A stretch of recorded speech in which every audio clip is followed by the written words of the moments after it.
Hey everybody, it's Norm from Test It, and welcome back to Projections, where, as you can see in front of me, we're going to talk about headsets today. I'll be reviewing the HTC Cosmos, which is the newest desktop-based VR headset from the folks at HTC. Now, this is the successor, the replacement for the original HTC Vive, though the HTC Vive Pro will still be available for the enterprise market. This is going to be a consumer class headset that's quite a departure, actually, from the design of the HTC Vive, primarily in that it does not use Valve's Steam VR-based Lighthouse tracking, technically inside out, but you still have to use external laser array. It actually is fully inside out using computer vision with an array of 6 cameras. And in the spectrum of desktop VR headsets, we're kind of in the end of what I think of as the first generation. Now, all the headsets in front of me are kind of like the second wave of headsets, but I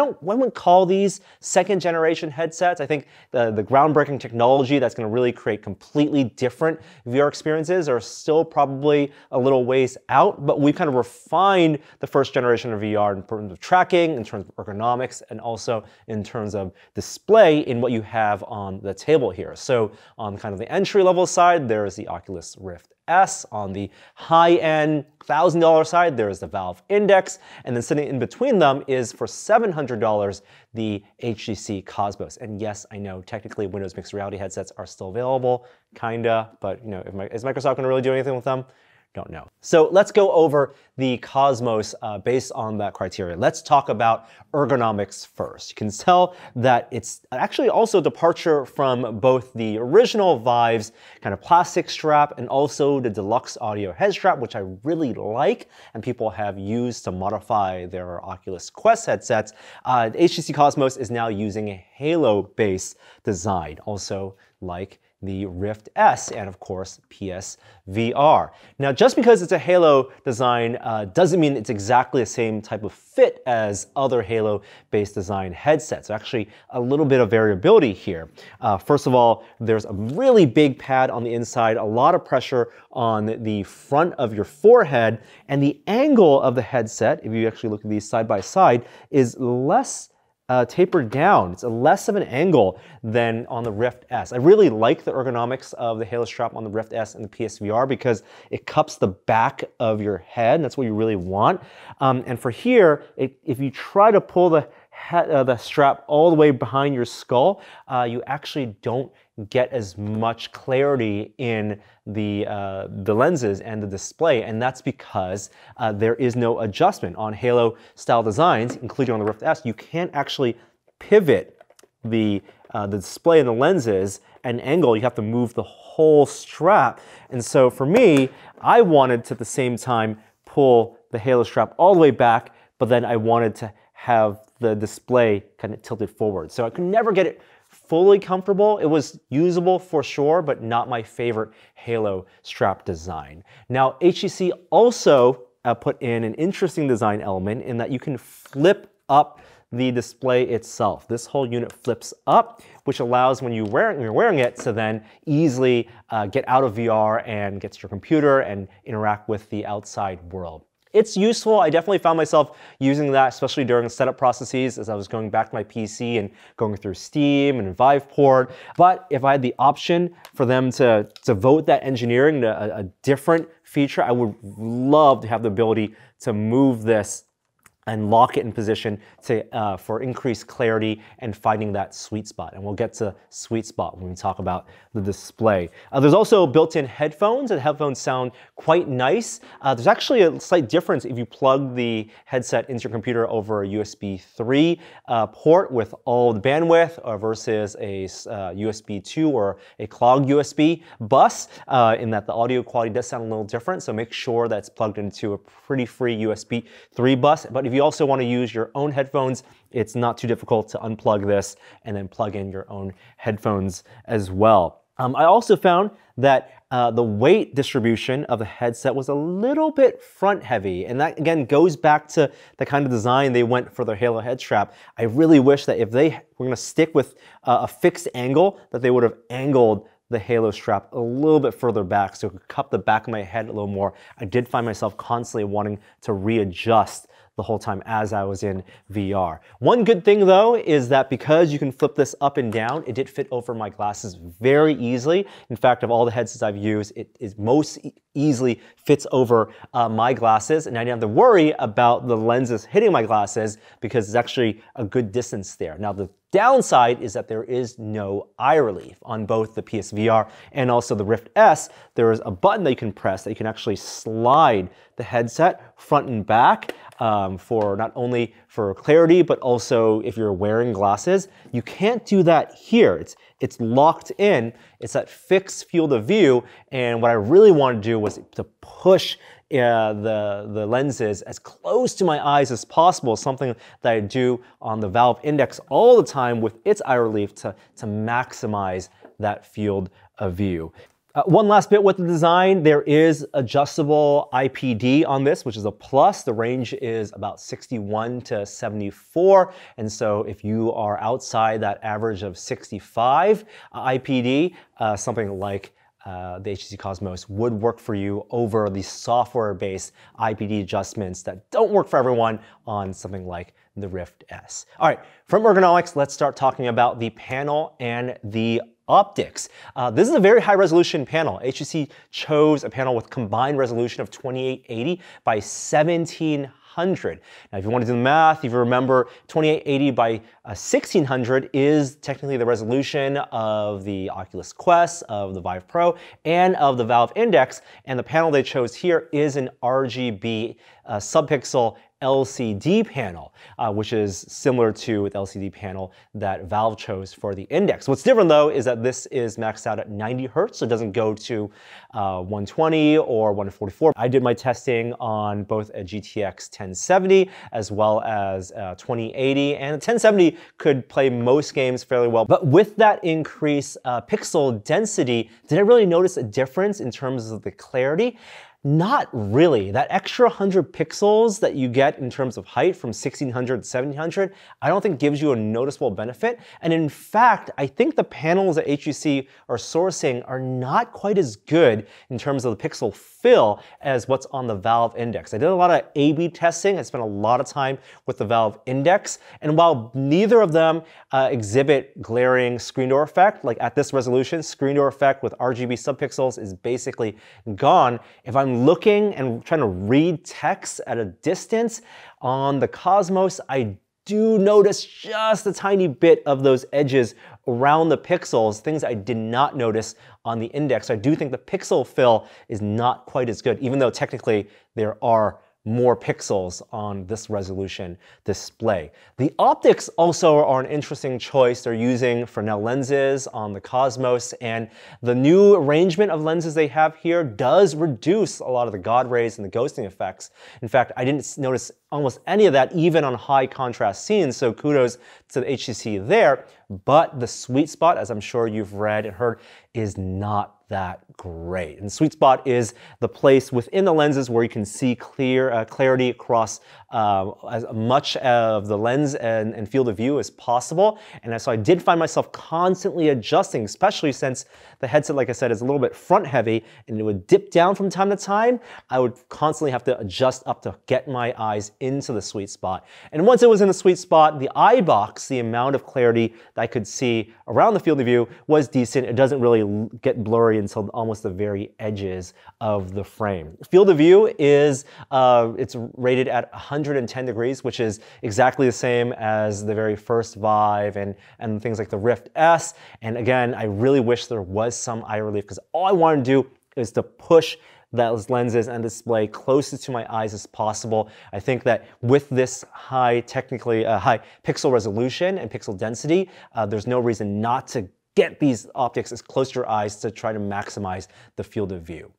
All right, so let's get to tracking on the HTC Cosmos. And here, that's where I think people have had the most questions about it and where it's not necessarily the best performing. In fact, the high bar I still think is SteamVR Lighthouse-based tracking. And if you're talking about inside-out tracking, Windows Mixed Reality is pretty good. I think what Oculus has done with the inside-out tracking on the Rift S and their software optimizations is still ahead of the game compared to what HTC has put out. Now, there are 6 cameras here, so the field of view of the tracking here is pretty wide. And in optimal conditions, the tracking is pretty good. The setup is really easy. It's actually very similar to what you'd find on the Oculus side. You have to do a little bit of moving your head around the room to scan the room like you would on a Windows mixed reality headset. And then once you've done that, if the room is well lit enough, then you draw your boundaries, you find your floor, and the setup process is very quick. Unlike on the Oculus side, it doesn't retain memory of your spaces. So every time you move this to a new space, you'll have to redo the tracking.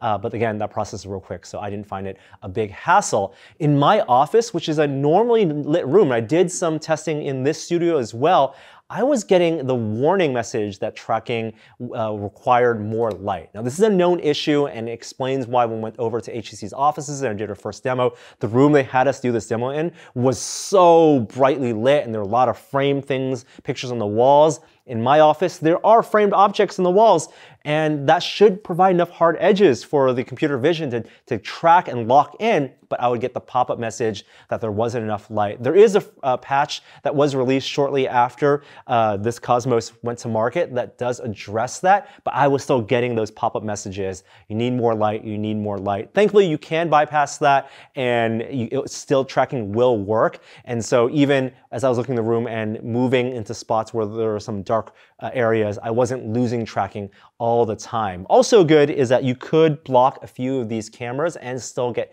tracking. So I was able to block either the side cameras or the front cameras. If I block more than 4 of the 6 cameras though, then you lose the positional tracking. And on the headset side, tracking does come back relatively quickly, though on the controller side, it doesn't come back nearly as fast as I would like. Controller tracking is a completely different animal, it seems, than the headset tracking because it's not using IR, it's actually using, I think, just the computer vision as opposed to the IR light that you would see on the Oculus side.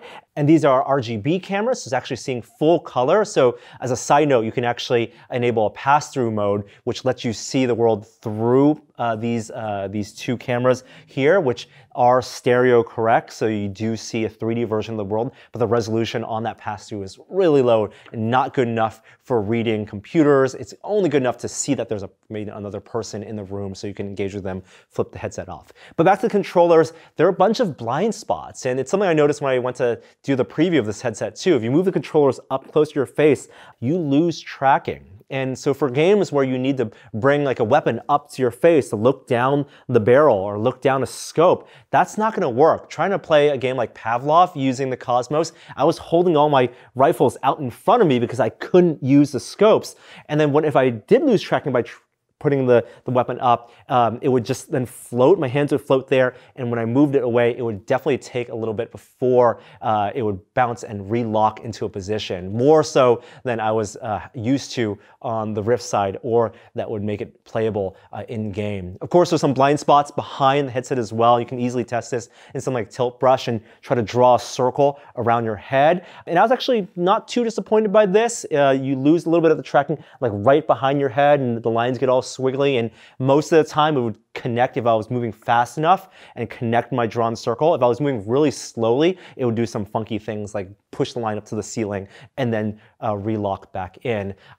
So the controller tracking leaves a little bit to be desired. HTC has said that they're going to be improving the tracking on the controllers with software updates over time, so we'll have to just have to wait and see until they actually deliver on that promise. Now, onto controllers themselves, they're also a big departure from the HTC Vive wands that came out with the first HTC Vive and the Vive Pro, and they actually look a lot like the Oculus touch controllers, the new versions that came out with the Quest and the Rift S. They are significantly heavier and bigger because they do take 2 AA batteries on each hand, which are included with the box. And I gave this to a couple people to use, and some people with bigger hands actually like the bigger, heftier controllers. Ergonomically, they do feel really good, and you have your standard array of buttons, not only the trigger buttons, there's also now shoulder buttons, which default act as trigger buttons. And the big difference between the shoulder and the trigger is that the trigger button on the bottom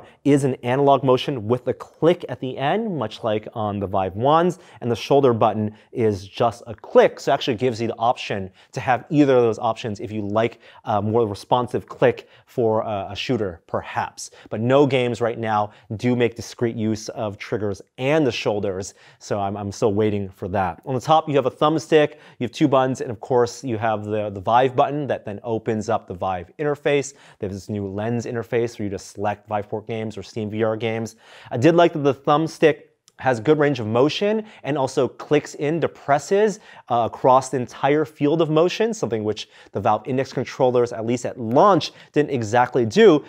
But I think the thumbsticks are not a great design. I really like the Valve Index thumbsticks in that they're kind of concave at the top. It's really nice to grip onto, and they bounce back really quickly. The Cosmos thumbstick, if you're in a game where you're using one to do free locomotion, you want to depress it for running, I actually found my thumbs feeling pretty tired after 30 minutes of play, and I really need to take a break because the motion there plus the depressing requires a little bit more force, a little bit more strain on my thumb than I liked. There is a grip button as well, and it's very similar to the Oculus grip button using your middle finger, but it's not analog, so it is just a click. And none of these buttons have capacitive sensors like on the Oculus controllers or on the Valve Index, so there's no kind of enhanced hand presence that you get with like the CapSense capabilities of Index. And so I'm curious why HTC didn't try to incorporate that. This is a simple click. I always want that analog motion because I want my virtual hands to be able to see how I'm slowly closing them, but instead that's all relegated to the trigger on the controllers. Battery life actually is better than I expected. We all feared that it was about 2 hours of battery life. With the batteries that come with the Cosmos, I was getting about 4.5 hours, and then I quickly swapped them out and using my own rechargeables I have at home. So not a big concern for me. Yes, it falls much short of like the 10, 15 plus hours you get on the Rift side, and they're not built-in plug-in rechargeables like on the Index side, but if you buy some end loops, that shouldn't be a problem for you. On the software side, HTC has also revamped the interface. You run this through Viveport, and when you boot into the Cosmos, there's a whole new environment that's much like their version of the Steam VR home environment. You get to walk around this virtual space. You have this little home area you can decorate, and anytime you press the Vive logo, the Vive lens, which is like this portal, opens up, and you can then select your Viveport games. Cosmos does come with a 6-month subscription to HTC's Viveport. That's their all-you-can-eat Netflix-style VR game buffet. So if you're new to VR, and there are plenty of classic games there and new games there like Battle Wake and To the Top and some really good games there. It's a pretty good value, I think, and getting 6 months for that is good. But there's also, of course, compatibility with Steam VR, at least most games in Steam VR. You can choose your Steam VR games directly from the Steam VR interface or from the lens. And if there isn't direct compatibility with controllers yet, people are uploading their own bindings. And HTC, the content team there, is doing that at a pretty good pace as well. It's not necessarily native out of the box. You might still have to go into Steam VR controller settings, find the right bindings that people have uploaded, and then incorporate that into your favorite games, tweak them to your specifications, and I found the compatibility to be pretty good there. So the question at the end of the day is, with the changes that HTC has made with the Cosmos, because it is such a big design and technology departure from the Vive, where does it stand in this kind of end of first generation class of VR headsets? And I do think it fits right in the middle between the Rift S and the Valve Index. Like if I was going into VR right now and I only had $300 to $400 to spend, $400 gets you the Rift S, which I think is a fantastic price. The tracking is rock solid. The updates that Oculus has put out in terms of the blind spots with controllers has really solved a lot of those problems. And if I have less than $400, Windows Mixed Reality is still there and great for sim games. The panels are good and the tracking, that inside-out tracking has been proven. That's good for the entry level. On the high end, the Valve Index is still my favorite desktop VR headset, both from a comfort side, from the field of view, that 144 hertz. I think it's totally worth the money there. And you can buy that piecemeal as an upgrade path if you have Steam VR. The headset is $500 there. That leaves the Cosmos in a weird spot because it is $700. And you have to buy that $700 with maybe the promise of spending, the hope of spending more money to unlock the future capabilities. There's going to be the ability to go back to Steam VR and swap out this faceplate and then use Steam VR tracking if you have lighthouses, but that's going to add another $200. If you want to use wireless capability, wireless is something HTC has done very well with the Vive Pro and the wireless adapter. That's $200, and then you have to spend $50 on an accessory pack to make that compatible with this, which is something that Valve and Oculus hasn't put out yet. So that's a potential customer base for this. But I think the base price of $700 is really where I'm getting hung up on with the Cosmos. This really feels more like a $500 headset, especially if they're expecting you to make those upgrades, to expand it in the future. $700 plus, $200 here, $200 there to unpack the full potential of the Cosmos, I think is a little bit too high. So that's the status of HTC's kind of flagship consumer VR headset with the Cosmos. And I do think they're in a little bit of a tough spot. They were early to market and they had a great partnership with Valve for the original Vive, which helped them, have a foothold in the VR space. But it's been a couple years later and Facebook has unlimited money that they can put into software and hardware design. The Quest has done really well. And on the Valve side, they can experiment with things like the Knuckles controllers and they put out a really high quality headset they don't necessarily need to make money from. HTC, they're running this as a business. They do need to make money from this. And I think that was what went into their decision for this pricing. And that's where I think this falls a little bit short. I do wish them the best of luck with this. I do hope to see improvements to the Cosmos. And I do want to see what those upgrades down the line will look at. And that could very well save this device in the future. Well, that does it for our look at the HTC Cosmos. If you have questions about the headset, we'd love to hear them. Please post them in the comments below. But we'll see you next time. Thanks for watching.